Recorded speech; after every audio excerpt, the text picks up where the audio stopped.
Hello there, good people. Welcome to It's a Shaw Thing. I'm your host, Rob Shaw, here to talk a little fantasy football. Time to go over the games coming up this weekend. Yesterday, we went over the matchups as far as teams go. Today, we get more specific with the players, the guys you want to start, the guys you want to bench. Let's kick it off right now at the quarterback position. I think you want to start Derek Anderson of the Cleveland Browns. Yes, Braylon Edwards is gone.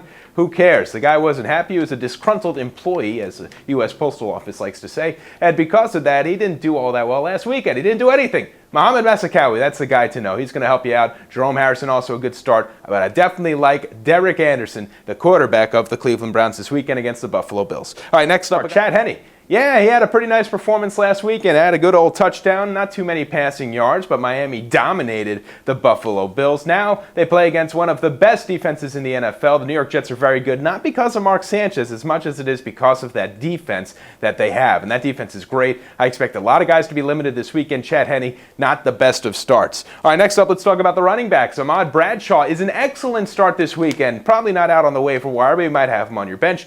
Pick them up, put them in there. Consider the team that they're playing against, the Oakland Raiders, a team with a decent secondary, a star power on their secondary, but not the best against the rush. And then you factor in Eli Manning, a little banged up, so they're going to try to play a little conservative against the Raiders. Brandon Jacobs and Ahmad Bradshaw, both excellent starts. As far as the guy to avoid this weekend, how about Kevin Smith of the Detroit Lions? 2 games this year, he's been held to 30 yards or less. Now, to his credit, he does have 3 touchdowns in the 4 games so far. But against the Pittsburgh Steelers, I don't see many scoring opportunities, particularly with what's probably going to be a Dante Culpepper-led offense, so I'd keep him on the bench.